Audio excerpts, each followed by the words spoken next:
इस बार उन्होंने अपनी पत्नी सीमा ठाकुर को टिकट दिलवाई और ठाकुर साहब की शान के कारण सीमा जी ने 20,000 वोटों से चुनाव जीत लिया। अरे बधाई हो सीमा भाभी, अब तो आप वार्ड की पार्षद बन गई हैं। अब तो हमारे काम आप ही करवाएंगी। अरे ये तो सिर्फ नाम की पार्षद बनी है, वो तो महिला सीट आ गई, वरना पार्षद तो मुझे ही बनना था। अब भले ही चेहरा इसका होगा लेकिन पावर तो मेरी ही होगी।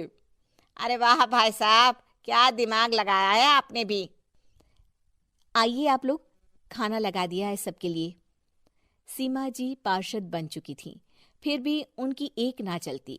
सारे काम ठाकुर साहब खुद ही संभाल लेते और जहां जरूरत पड़ती वहां सीमा जी का अंगूठा लगवा लेते। सीमा जी ज्यादा पढ़ी लिखी भी नहीं थी। एक दिन ठाकुर साहब और सीमा एक प्रोग्राम में जाते हैं। अरे ठाकुर साहब, आप आ गए। ओहो, पार्षद मैडम भी आ गई हैं। स्वागत है आप दोनों का। लगता है हमारे पार्षद फंड का सही इस्तेमाल हो रहा है। चलिए अब उद्घाटन करते हैं। ये लीजिए ठाकुर साहब कैची, आप ही सबसे पहले प्रवेश कीजिए। सब लोग आगे निकल जाते हैं और सीमा जी पार्षद होने के बावजूद भी पीछे खड़ी रह जाती हैं। वो देखती हैं कि वेलकम बोर्ड पर उनका नाम है, लेकिन महिला होने के कारण कोई उनका सम्मान नहीं कर रहा। अगले दिन एक आदमी उनके घर आता है। अरे ठाकुर साहब नमस्कार। कल ना हम नोटिस किए कि हमारा घर तो अवैध है और नगर निगम वाले उसे तोड़ने आ रहे हैं। अरे कुछ कीजिए ना ठाकुर साहब। देखो भाई, मैं तो ज्यादा कुछ कर नहीं सकता, पर अगर तुम सबकी जेब गर्म कर दो तो कुछ हो सकता है। कुल मिलाकर 4 लाख लगेंगे। अरे 4 लाख ठाकुर साहब? अरे भाई, मैं अपने लिए नहीं मांग रहा हूँ।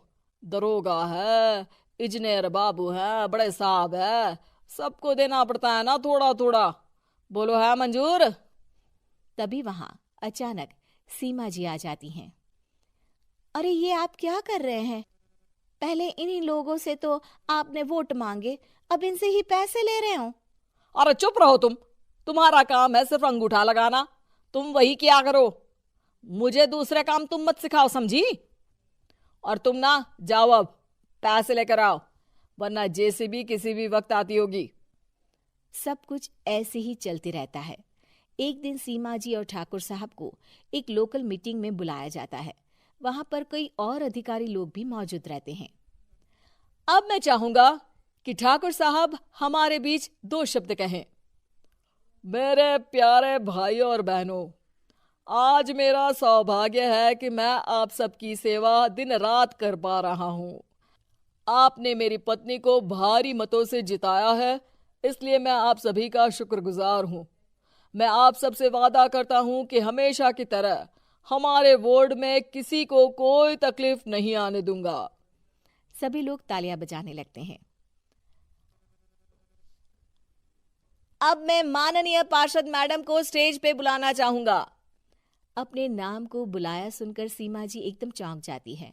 उन्हें बिल्कुल उम्मीद नहीं थी कि इतनी बड़ी जगह उन्हें मंच पर बुलाया जाएगा। जैसे तैसे वो मंच पर चढ़ती हैं। ऊपर जाते ही सीमा जी को सारी पुरानी बातें याद आ जाती हैं कि किस तरह उनके पति उन्हें कभी भी आगे बढ़ने नहीं देते और उनके नाम से गलत काम करते हैं। वो बोलने लगती हैं, मैं आपके वार्ड की पार्षद सीमा हूं। आप में से बहुत कम लोग ही मुझे जानते होंगे, क्योंकि इससे पहले मुझे कभी ऐसा मौका ही नहीं मिला। सारे मौके मेरे पार्षद पति यानी आपके ठाकुर साहब ही लेते रहे, लेकिन आज ये मौका मुझे मिला है तो मैं इसे ऐसे ही नहीं जाने दूंगी। मैं आपको ये बताना चाहती हूँ कि आपके ठाकुर साहब मेरे नाम की आड़ में गैर कानूनी काम करते हैं, जिस पर अंगूठों के निशान मेरे होते थे। इसीलिए मैं अपनी गलती मानती हूँ और आज अपने पद से इस्तीफा देती हूँ, ताकि आगे से कोई गलत काम ना हो पाए। अब फैसला आप सबके हाथ में है कि आप हमें क्या सजा देना चाहते हैं। सीमा जी की बातें सुनकर ठाकुर साहब के चेहरे का रंग उड़ जाता है और वो शर्म से मुंह नीचा करके वहां से चले जाते हैं और पद से इस्तीफा देकर ही सही सीमा जी अपने आप में आत्मविश्वास महसूस करती हैं।